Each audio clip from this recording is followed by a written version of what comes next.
নমস্কার বন্ধুরা, আশা করি সবাই খুব ভালো আছো। শুভমিতা ব্লগে সবাইকে স্বাগত জানাই। আজকে তোমাদের সাথে শেয়ার করব করলা দিয়ে পাঁচফোড়নের এক অপূর্ব রেসিপি। গরম ভাতের সাথে একদম অল্প তেল মশলায় এই রেসিপিটা খেতে কিন্তু দারুণ লাগে। গরম ভাতের সাথে যদি এই রেসিপি একবার মেখে খাও তাহলে কিন্তু বারবার করলা বাড়িতে আনলেই তোমরা কিন্তু এই রেসিপিটা বানাবেই, এটা আমি তোমাদের কথা দিচ্ছি। রেসিপিটা কেউ স্কিপ করো না, কিন্তু স্কিপ করলে আমি কি পদ্ধতিতে রেসিপিটা বানালাম বা কী মশলার অ্যাড করলাম সেটা তোমরা মিস করে যাবে, তখন হয়তো রেসিপিটা খেতে এতটা ভালো হবে না। তাহলে চলো বন্ধুরা, রেসিপিটা দেখে নেওয়া যাক।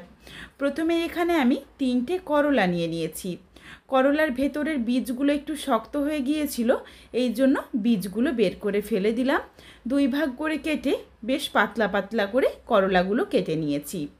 এরপর এখানে নিয়ে নিয়েছি একটা মাঝারি সাইজের বেগুন আর 2টো ছোট সাইজের আলু।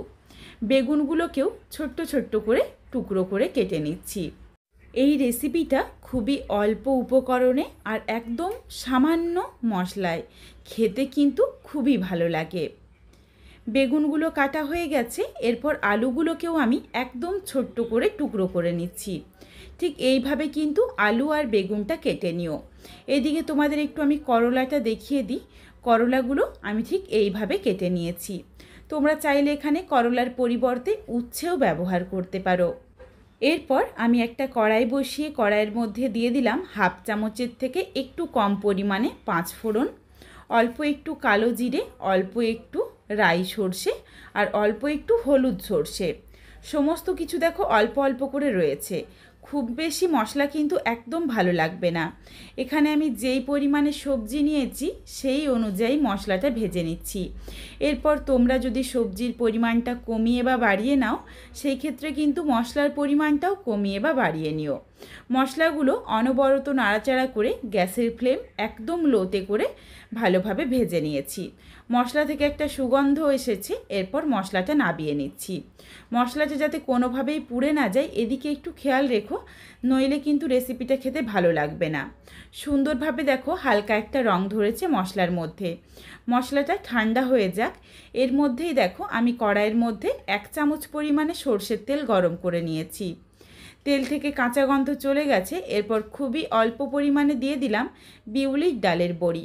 তোমরা চাইলে বড়ির পরিমাণটা আরও বাড়িয়ে নিতে পারো, তবে আমি একদমই অল্প পরিমাণে বড়ি দিলাম। অনবরত নাড়াচাড়া করে বড়িটা সুন্দর লালচে রং ধরিয়ে ভেজে তুলে রাখছি। এখানে আমি যেই ভাজা মশলাটা রেডি করেছি, তোমরা চাইলে কিন্তু এর সাথে 1 চামচ পরিমাণে পোস্ত দিয়েও হালকা করে ভেজে নিতে পারো, তবে রেসিপিটা আমি একদম খুবই সাধারণ রাখছি, এই জন্য পোস্তর আর ব্যবহার করলাম না। কড়াইয়ের মধ্যে আবারও 1 চামচ পরিমাণে সর্ষের তেল গরম করে নিয়েছি। তেলের মধ্যে দিয়ে দিলাম একটা ফাটিয়ে নেওয়া শুকনো লঙ্কা। নাড়াচাড়া করে একটু ভেজে নিচ্ছি।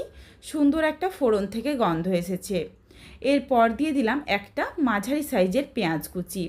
পেঁয়াজগুলোকে ডুমো করে ছোট্ট ছোট্ট করে টুকরো করে কেটে নিয়েছিলাম।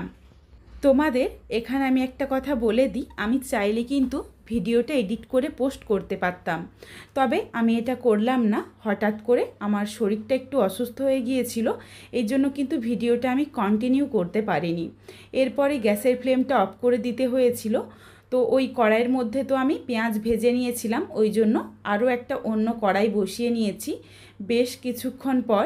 তারপর ওই কড়াইয়ের মধ্যে 1 চামচ থেকে 2 চামচ পরিমাণে সর্ষের তেল গরম করে সামান্য একটু লবণ দিয়ে উচ্ছে বা করলা তোমরা যেটাই ব্যবহার করো না কেন সেগুলো দিয়ে অনবরত নাড়াচাড়া করে আমি একটু হালকা লালচে রং ধরিয়ে ভেজে নেব। এই রেসিপিটা কিন্তু আমি রান্না করতে করতে বেশ কয়েকটা জিনিস, একদম সাধারণ জিনিস যেগুলো না দিলে কিন্তু তরকারিটা একদম অসম্পূর্ণ, সেগুলো দিতে পারিনি শরীরের অসুস্থতার কারণে। তো দয়া করে তোমরা আমায় ক্ষমা করে দিও। তো চলো আমি কিন্তু তোমাদের সম্পূর্ণটা বলে দেব যে কখন কি অ্যাড করলে ভালো হতো। রেসিপিটা তোমরা দেখতে থাকো। তো এরপর দেখো অনবরত নাড়াচাড়া করে উচ্ছে বা করলাটা ঠিক এমনভাবে ভেজে নিতে হবে যাতে এগুলো সেদ্ধ হয়ে যায় আর সুন্দর একটা লালচে রং ধরে যায়। করলাগুলো ভেজে ওই কড়াইটা সরিয়ে রেখে দিলাম। আর প্রথমে আমি যেই কড়াইটা বসিয়েছিলাম সেটা আবারও গ্যাস ওভেনে চাপিয়ে নিয়েছি। হালকা করে দেখো পেঁয়াজটা ভেজে নিয়েছি। এরপর প্রথমেই দিয়ে দিলাম কেটে রাখা আলু। আলুর স্বাদ অনুযায়ী লবণ দিয়ে দিয়েছি। এরপর একটু নাড়াচাড়া করে নিলাম আর ঢাকা চাপা দিয়ে আলুটা হালকা করে একটু ভেজে নিচ্ছি। হালকা প্রায় 1 থেকে 2 মিনিট মতো একটু ভেজে নিলেই হবে। প্রায় 1 থেকে 2 মিনিট মতো আলুটা একটু নাড়াচাড়া করে এরপর দিয়ে দিলাম কেটে রাখা বেগুন। বেগুনগুলো দেওয়ার পর আবারও আমি এখানে সামান্য একটু লবণের অ্যাড করে নিচ্ছি। এরপর আবারও নাড়াচাড়া করে ঢাকা চাপা দিয়ে বেগুন আর আলুটা ভেজে নিতে হবে। এই সময় কিন্তু আমি হলুদের গুঁড়োটা ব্যবহার করিনি, তার কারণ আবারও গ্যাসের ফ্লেম অফ করে বেশ কিছুক্ষণ রেস্ট নিতে হয়েছিল। তো তোমরা কিন্তু এই সময় হলুদের গুঁড়ো দিয়ে দিও লবণের সাথে। রেসিপিটা আজকে আমি একদম হলুদ ছাড়া বানাচ্ছি। আর যখন তোমরা হলুদ লবণ দিচ্ছ তখন কিন্তু বেশ কয়েকটা চাইলে চেরা কাঁচা লঙ্কা দিয়ে নিতে পারো, তাহলে কিন্তু রেসিপিটা একদম হেলদি হয়ে যাবে। লঙ্কার গুঁড়োরও প্রয়োজনই পড়বে না।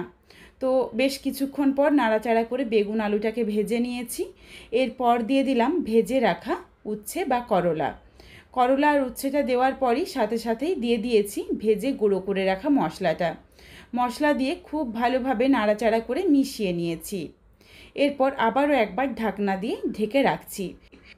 এরপর আবারও একবার মিশিয়ে নিলাম। এরপর ভেজে রাখা বড়িগুলো হাতে করে একটু গুঁড়ো করে দিয়ে দিচ্ছি, কারণ এখানে আমি অল্প পরিমাণে বড়ির ব্যবহার করেছি। অল্প বড়ি যদি একটু ভেঙে দেওয়া হয় তাহলে কিন্তু খুব ভালোভাবে রান্নাটার সাথে মিশে যায়। আর এখানে চাইলে কিন্তু তোমরা রেসিপিটা ঠিক এই রকম ঝরঝরে করেও নামাতে পারো, আর নইলে আমার মতো হাতে করে একটু জলে ছিটে দিয়ে নিও অল্প করে, তাহলে কিন্তু বেশ একটু মাখো মাখো হয়ে যাবে। এরপর তোমরা যেটা পছন্দ করো সেইভাবে কিন্তু রেসিপিটা বানিয়ে নিও। রেসিপিটা দেখতে বা বুঝতে পারছি যে তোমাদের অনেকটাই কষ্ট হচ্ছে, তবে প্লিজ একটু কষ্ট করে এই রেসিপিটা দেখে নিও। তো রেসিপিটার মধ্যে তো আমি হলুদের গুঁড়ো দিলাম না, এরপর এই জন্য একদম শেষে দিয়ে দিয়েছি সামান্য একটু ঝালের জন্য লঙ্কার গুঁড়ো। লঙ্কার গুঁড়ো কিন্তু না দিলেও হয়, তোমরা চাইলে কাঁচা লঙ্কা আমি যখন বলেছি দিয়ে নিও। আর একদমই খারাপ লাগবে কিন্তু শেষে যদি হলুদের গুঁড়ো দেওয়া হয়, তাহলে হলুদের কাঁচা গন্ধটা থেকে যাবে, রেসিপি একদমই ভালো লাগবে না। এই জন্য রেসিপিটার মধ্যে আমি আর হলুদের গুঁড়ো ব্যবহারই করলাম না। কয়েক দানা চিনি দিয়ে দিয়েছি, তাহলে কিন্তু টেস্টটা ব্যালেন্স হয়ে যাবে আর খেতে বেশ ভালো লাগবে। রেসিপিটার মধ্যে হলুদের গুঁড়ো দেওয়া হয়নি, তাও দেখো সুন্দর কিন্তু একটা কালার এসেছে। তো রেসিপিটা একদম রেডি। তোমরা চাইলে কিন্তু শেষে গোটা পোস্তদানা 1 চামচ ছড়িয়ে নিতে পারো, বা যদি চাও ধনেপাতা কুচির অ্যাড করতে পারো, বা কাঁচা সর্ষের তেলেরও অ্যাড করতে পারো। এগুলোই কিন্তু এই রেসিপিটার সাথে ভালো যাবে। আর অন্য কিছু দিলে কিন্তু রেসিপিটা খেতে ভালো লাগবে না। কতটা দুর্দান্ত দেখতে হয়েছে দেখো। এরপর গরম ভাতের সাথে এইভাবে যদি করলা বা উচ্ছের রেসিপিটা বানিয়ে খাও, তেতোর ভাব কিন্তু খুবই সামান্য লাগে, আর রেসিপিটা খেতেও বেশ ভালো লাগে। ভীষণ স্বাস্থ্যকর একটা রেসিপি। খুবই সুন্দর কিন্তু একটা গন্ধ এসেছে রান্নাটার থেকে। বাড়িতে অবশ্যই একবার হলেও এইভাবে উচ্ছে বা করলার রেসিপিটা বানিয়ে আমায় কমেন্ট করে জানাতে ভুলো না কিন্তু রেসিপিটা তোমাদের কেমন লাগলো। রেসিপিটা তোমাদের যদি ভালো লাগে তাহলে লাইক করো, শেয়ার করে বন্ধুদের দেখার সুযোগ করে দিও।